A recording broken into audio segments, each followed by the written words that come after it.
Hello everyone and welcome to the Green Man channel. Hope you're doing good and well. So it's time for another one of my multiple band discography rankings here. Some of you might remember I did this for symphonic metal last year, for classic bands as well as newer bands. This time I'm tackling shoegaze, and the classic shoegaze bands. You may well have heard of them. They are of course Slowdive, Ride and My Bloody Valentine. Now there are 15 studio albums in total. I will not be ranking EPs or live albums in this list. Just the 3 albums of My Bloody Valentine, 5 albums for Slowdive, and the 7 albums of Ride. All of those will make up the 15 studio albums that I'm ranking from my least favourite at number 15 to my favourite at number 1. Now, I do have my preferences when it comes to shoegaze and this kind of shoegaze that I enjoy. And I'm sure if you're watching this video and you're a shoegaze fan, you probably have a similar sort of thing. I think that will be evident when it comes to this ranking, but I don't want to kind of give away the style of shoegaze I like in the introduction, in case that kind of gives away too much of how I'm going to rank these albums. Of course, this is very much a subjective thing, as it always is with how we interpret art and music, etc. So do put your own rankings in the comments. I look forward to reading those. And if you're new to the channel, do drop a like and a sub. It really supports everything I do here on The Green Man and encourages me to do more content like this. So anyway, let's get on with this ranking without any further ado. And I will say there's probably only one album here that I don't really like, and I'm not likely to revisit much in the future unless I'm doing something like this, and that is Ride's Tarantula. This is my number 15 pick and my least favourite album on this list. Now, this was their last album before their long hiatus. Effectively, you could tell this album was actually on the way to the band breaking up because it's just not too good, and I feel like you can tell this is not a band gelling too well together at this point in their careers. It's not too terrible. I don't think it's terrible as an album, but it's certainly lacking in the substance of both, I'd say, sonically of previous albums. It's certainly lacking in writing quality here, and yeah, just not very memorable. Very, very forgettable, this one, and that's why Tarantula here comes in at number 15. Next up at number 14, I've gone with Carnival of Light, their previous release from 1994. An album which I do actually quite enjoy listening to and can quite willingly check out and listen to. It's got the first 2 tracks in particular, this album, are the ones that I always kind of stick out in my memory as being Moonlight Medicine and a Thousand Miles. I think those are 2 really solid songs. The rest of the album I can kind of take or leave, but still I prefer the character of this album to Tarantula. It certainly has a bit more personality, a bit more brightness. I generally prefer the rhythms on offer and just the overall kind of vibe of this one. I'm generally much more on board with than with Tarantula. So Carnival of Light here comes in here at number 14. Next up at number 13, we've got the first album from My Bloody Valentine. Their debut, in fact, Isn't Anything, which just is so raw and so uncut and untethered and unfiltered. That is both what I like and what I don't like about this album. I kind of have mixed feelings about it because I kind of like that sound, but I just think the songs themselves are just not really particularly complete sounding. They're just so raw. And also, this is really before My Bloody Valentine fully established themselves, really with what was to come, with that classic shoegaze sound that we all know and love them for. So that is why Isn't Anything in here comes in number 13. I do quite like the grunginess of songs like Lose My Breath and the punk rock sounds of Feed Me With Your Kiss, for example. Those are pretty cool. But yeah, this one comes in at number 13. Now at number 12 is the first Slowdive album I've come to in this ranking. Is, of course, Everything Is Alive for me from 2023. Pretty solid album, but against their other releases, I feel like this one has been the one that, I'm the least likely to revisit, really. I still think I can still listen to it, I can still enjoy it, but for me, the songs themselves, a lot of the songs on here I find more skippable. On other albums from this band, there's not really many skips. But on this album, there's a few skips for me. I do love the likes of Alive, and I think the middle tracks, Alive, Andalusia Plays and Kisses, are really good songs. But yeah, apart from those, I found this one hasn't been much of a mainstay for me. So that's why Everything Is Alive comes in number 12. Next up at 11, I've got what I think has become a bit of a Ride Dark Horse album. That's Interplay from 2024, the most recent one. And I quite like this. It sounds a bit like an album Ride might have released if they'd released the records in the middle 2000s period when you had other bands like Editors, for example, and the Backroom album, I think it is. It kind of reminds me of that sort of sounds, certainly the first portion of this record. I do really like songs on here, like Last Night I Went Somewhere to Dream, which is a bit of a ballad from the band. Sunrise Chaser, Midnight Rider also. I really like the sort of electronic side of this album. And kind of dig it now. It's not quite made the top 10 here, and it is in the lower portion of my list, but it's at the top of the lower portion. It has kind of grown on me a bit over time, that one. Next up at number 10 is what I regard as Slowdive's dark horse from 1995. I'm talking Pygmalion, and I think this is actually a very good album, and it's very underrated. It is just Neil Halstead here. He's kind of leaning much more into an electronic ambient style, and apparently is very influenced by a lot of music in that style at the time he recorded Pygmalion. I think he makes great use, though, of the electronics in conjunction with his own vocals and Rachel's vocals, and that is on evidence, I think, with songs like Blue Skied and Clear. Blue Skied and Clear is one of the best Slowdive songs of all time. It's probably top 3 for me. I can't remember if it was one of my top 5 songs when I did that collaboration with, I think, Childers on a Couch back in the day where we did our top 5 Slowdive songs. It's probably up there, though. It's probably up there. It's one of my all-time Slowdive favourites. Incredible song. And actually a good album. You know, very cohesive in its style and what it brings. But, you know, compared to other Slowdive albums, still, it's at number 10 because they do, I think, have outstanding stuff that's yet to come on this list. Coming in next at number 9, I feel like is probably the first choice, which is genuinely quite controversial, which is the 2013 My Bloody Valentine album, MBV. And for me, this is a bit like Loveless 2.0, like the sequel. It still has that kind of sound for me in a lot of spots, but it does build on it as well. And I do think the band show maturity here that, you know, with the melodies and the way they've composed this album is still pretty strong. I have to admit, I'm still less likely to go back to it than I am this one, which I'm yet to get to. But it is very, very solid. Certainly In Another Way is a fantastic song that on this one stands out for me as a beautiful track. Just love the ebb and flow of that song and that looping melody, and just top notch. My Bloody Valentine there, and yeah, it's a really solid album. Coming in next at number 8, we've got another Ride album here. This is Not a Safe Place from 2019, which I thought I might place a bit higher before I set about doing this ranking, but you know, it got harder and harder as I went through this. So number 8 is Ride This Is Not a Safe Place from 2019, which was just after the comeback album Where the Diary is 2 years before it. And this is really, really great stuff on this album, actually. It sort of has the Britpop vibe of the band going on, I think, a bit here, but also a dream pop and jangle pop sound coming out in tracks like Future Love, for example. A favourite Ride track of mine personally is Future Love. I do like In This Room as well, and what, you know, the sort of the anthemic kind of sound of songs like that. Jump Jet is another example. Really good album.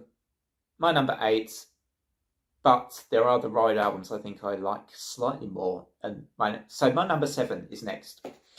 This is where things hot up even more, because I think my number 7 is maybe the most controversial placement on here, because it's one of the original 3 classics from the early 90s that everyone holds in very high regard. It's Nowhere. It's Nowhere from Ride.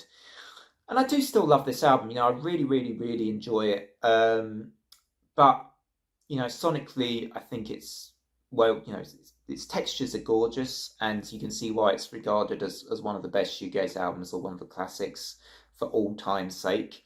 But for me, personally, once again, it just doesn't quite, it's just not quite my style of shoegaze as much, I guess, is all I can put it down to. And I do think they had better writing in them with later records, you know, better song structures. And I do find at times that this album is all about the layered sounds and the sonics of it, rather than necessarily great writing, which I do think they had on later albums more. So, you know, I just feel Nowhere is slightly less for me, but I still kind of love it. It's still a classic, and it comes in here at number 7. Which means at number 6, and why this list I said had some hot takes on it, I've put Weather Diaries from Ride above Nowhere because I genuinely love Weather Diaries. I mean, it's a more straight up, simplistic approach to the songs, sonically, I would say. But there's some great songs on here that hit really well. They're catchy, they're memorable. Love Opener Lanoid Points. The title song is brilliant. Cali is another really strong song on this record. This is also, actually, this is maybe more of a Ride Dark Horse disc than even Interplay was. I love this album. I should have it on CD actually because I love it so much. So Ride's Weather Diaries comes in at number 6, which means we now go into my top 5, my true favourites from this list. And number 5 is Slowdive's 1991 debut, Just for a Day.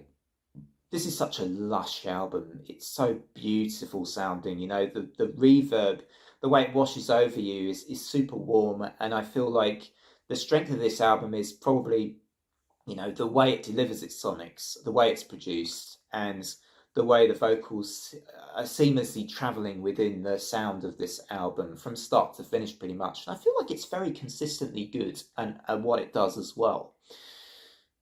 When you have songs on here like Catch the Breeze, Celia's Dream, personal favourite of mine is Waves. You can't go too far wrong with how good this Slowdive album is, and it is a personal favourite of mine. It's why it's made it to my number 5. But now I move on to my number 4, which is going to be what everyone, I guess, regards as maybe the ultimate shoegaze album, perhaps the most well-known shoegaze album. My Bloody Valentine's Love. This is my number 4. And I mean, it is regarded as a classic shoegaze album for a reason, because it just simply is. It was so innovative at the time, so unique. What Kevin Shields did, what he went through, the efforts he made, the bankruptcy of the label, all of that to come out with this, I think was ultimately, I hope that he regards it now as worth it, because ultimately what we got was a superb record here. Still, it's not quite made my top 3, which I realise in and of itself is going to be controversial to some of you out there, I'm sure. But I mean, it has Luma, To Hear Knows When You Sleep, Sometimes, Blown a Wish, What You Want, Soon. All of those songs I could just listen to ad infinitum, they're amazing. Great album, as I say. Still hasn't quite made my top 3. Now, you might have worked out that we have 2 Slowdive albums still left, and 1 Ride album still to come. And my number 3 is Slowdive's Lucky. Bet you thought this might be my number 1, because a lot of you out there know I am a big Slowdive fan. I'm a very big Slowdive fan. You just have, this is like, for me, as a collection of songs, you could argue, I can see why people regard this as Slowdive's strongest record.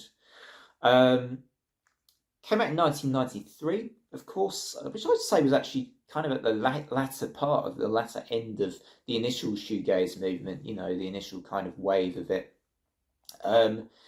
Actually, the bonus tracks on here are, for me, sometimes as good as Sidebar. Do check out the bonus tracks on here, the disc 2 songs, which I think are as fantastic as the disc 1s. But yeah, Goswell and Halstead sound terrific on here with their vocal combos, and it is, to this day, definitely one of the best shoegaze albums there's ever been. And it's kind of more on the melancholic side of the genre, definitely, you know, more on the depressive side, but still extremely warm and, yeah, beautiful to listen to, basically. Coming in next at number 2 is going to be Ride's Going Blank Again, which is just a fantastic album. I think it's always been my favourite Ride record. I might have said something different on the Shoegaze Files now, I'm trying to remember. But, you know, that was a couple of years ago now, and I still think that Going Blank Again is an amazing album. Songs on here like Tristarella, Chrome Waves, Call Your Boots, Remembrance. At times I can always feel a bit of the Verve on here, on their sound, and with their sound rather, and it sort of has both, for me, the sonic intrigue that Nowhere offered, but with the strength of writing to go along with that. I thought it was building so well on that first album, on Nowhere, and bringing something with songs which are, I think, are timeless now, and the band just did great here. And yeah, it is my favorite Ride album, and definitely one of my favorite Shoegaze albums of all time. It's just made the runner-up spot because there is one album that just means a heck of a lot to me. It it probably made the biggest impression on me out of all these albums, which is why it's number one. And I know this is going to be controversial in some circles. Certainly, Anthony Fantano wasn't a big fan of this one. I think he only gave it a 4 out of 10. Yet for me, it's one of the best comeback records there's ever been. It's also my favourite Shoegaze album, probably of all time at this point. And I have no hesitation in saying that just because of the impact. This is one of those albums I remember the first time I listened to it. I'll probably never forget the first time I listened to it. It was just, just sitting on a train, pulling out of a station on my way to Brighton. But, I remember that because I remember the album. I remember those two sort of distant sounding guitar chords and the reverb, going kind of side to side, and that dun, dun. And then as soon as the sort of bass kicks in, and then I started to get chills and thinking, this sounds absolutely wonderful stuff. Like, this is going to be a great album. I just knew it from those first two chords, man. I just knew this Slowdive album, this self-titled album. Did I even say what it was? It's Slowdive 2017 self-titles at my number one. And yeah, it's just a masterpiece to me. I think it is to me. It's even better than Souvlaki as a cohesive product of music with how it is from start to finish. It's extremely moving and impacting, emotional, I think, and yeah, it's even a little bit brighter and maybe a touch. I don't think I'd say happier is the right word, but it feels a little more positive in its kind of overall mood than Souvlaki did, and that is why self-titled, the Slowdive self-titled, is my number one Shoegaze classic album of this Holy Trinity ranking, of this multiple discography ranking, if you will. I hope you enjoyed watching this. Otherwise, from me, until the next video on the channel, I'm going to say bye for now.